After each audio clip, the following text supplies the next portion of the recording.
This episode is presented to you in the form of an audiobook. From the moment we are born, our psyche begins to form through the experiences we live.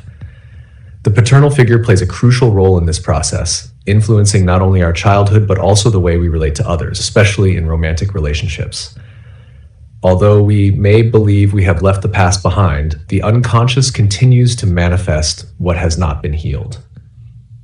To a child, the father represents not only protection and security, but also structure and guidance. He is the first image of authority, teaching us about the external world, about acceptance, rejection, expectations, and how we must behave in order to be deemed worthy of love.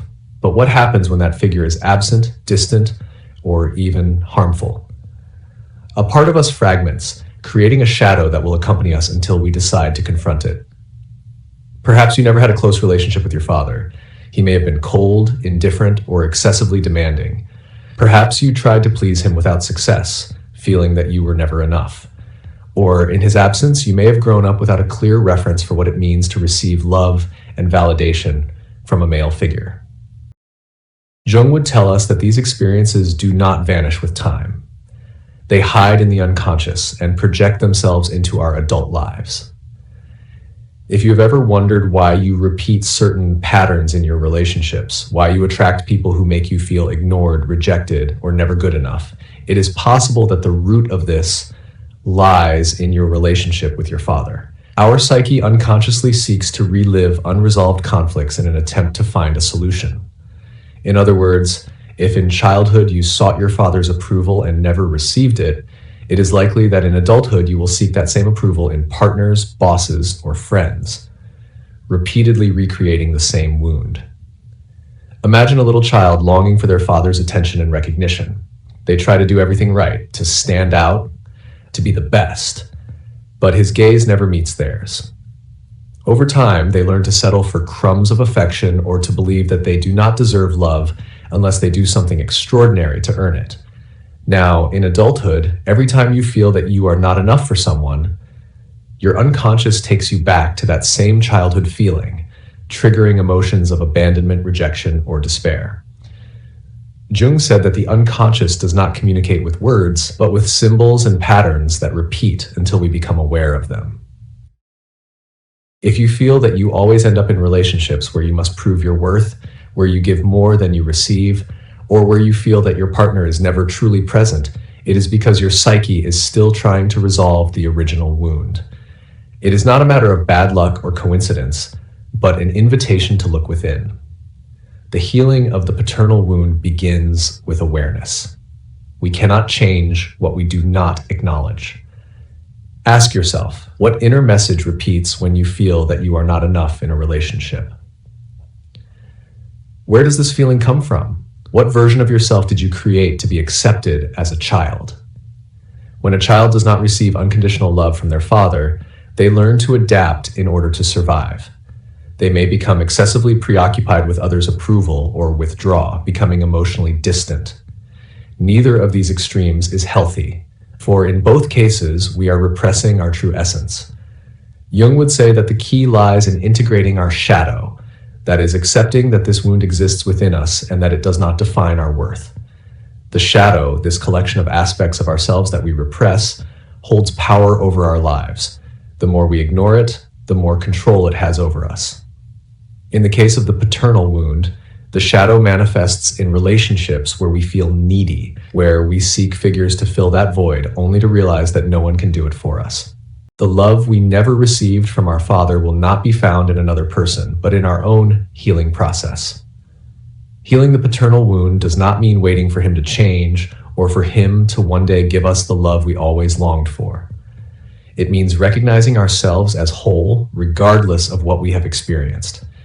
It means understanding that external validation can never fill an internal void. It means learning to give ourselves what was denied in childhood. As we work through this wound, our relationships begin to change. We stop seeking figures that remind us of abandonment or rejection. Instead, we attract healthier and more balanced connections.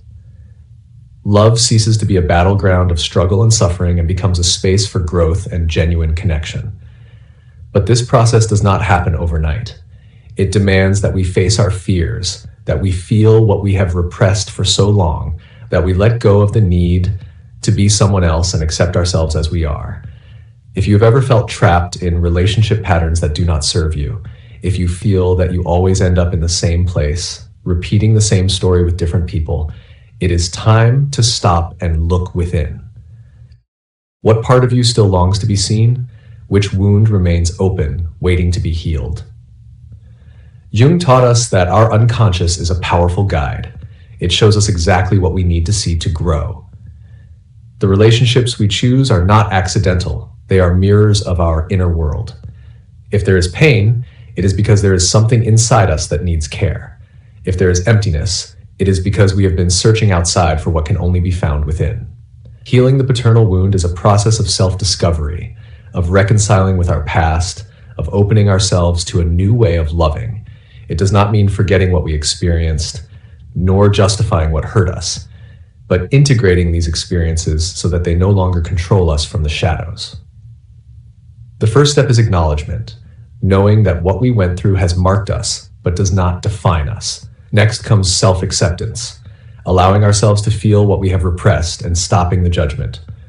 Then comes forgiveness, not necessarily for the other, but for ourselves, to free us from the weight of that history. Healing is not a destination, it is a journey, and every step we take toward our authenticity is a step toward a freer, fuller, and more conscious life. When you begin to recognize the paternal wound and how it has influenced your life, something inside you starts to change. You no longer see your relationships with the same naivety as before. You begin to notice patterns, recurring situations, emotions that hold you back, and you understand that everything is connected to something deeper within you. But understanding this is only the first step. The true challenge is transformation. The unconscious is cunning. It creates defense mechanisms to protect you from pain, but it also keeps you imprisoned. Perhaps you grew up believing that to be loved, you needed to work harder than others, constantly proving your worth. Perhaps you became accustomed to receiving only a little love and learned to settle, not asking for more, because in childhood you learned that if you asked, you risked being rejected. Or perhaps you became someone who avoids emotional closeness, someone who builds walls because deep down you fear that if you allow yourself to love, you will end up being abandoned again. Jung would say that none of these responses are flaws in our personality, but unconscious strategies we develop to cope with what hurt us. What once served as a defense may now become a prison.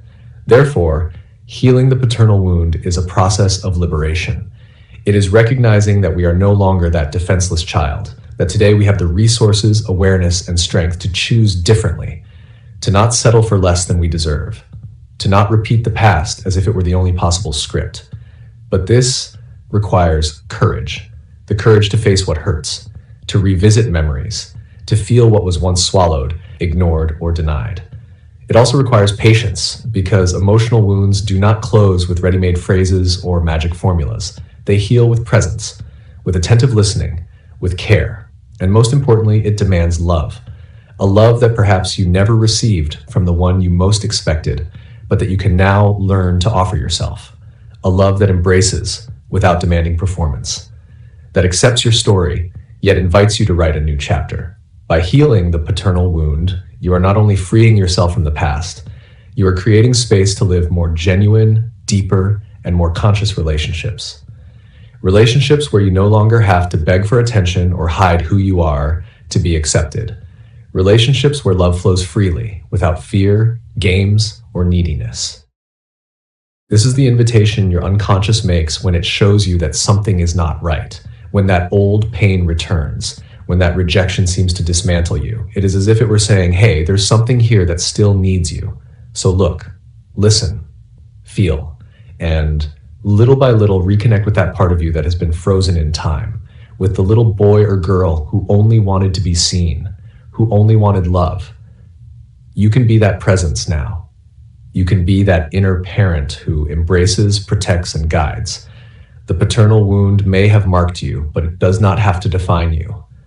The journey of healing is also the journey of reconnecting with who you truly are, without the masks you once had to wear to survive. It is the way back home, to within, where the answer you have been searching for has always resided. But hey, this reflection doesn't have to stay just with you.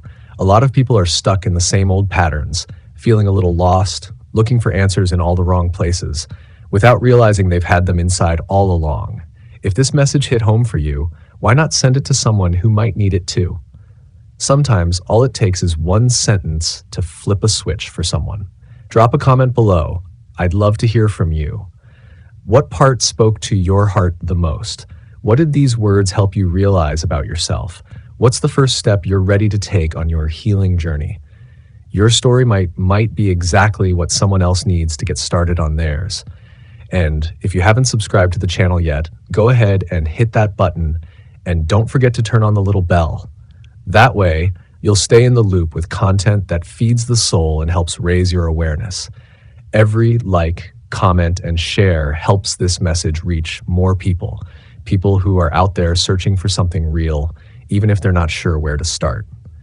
Healing feels a whole lot lighter when we're not doing it alone. And around here, you're part of a crew that's waking up step by step with honesty and heart. Because real change, it starts with each of us choosing to live with more presence, more truth, more love. The love you've been looking for, it's already in you. Maybe now's the perfect time to reconnect with it. See you in the next video.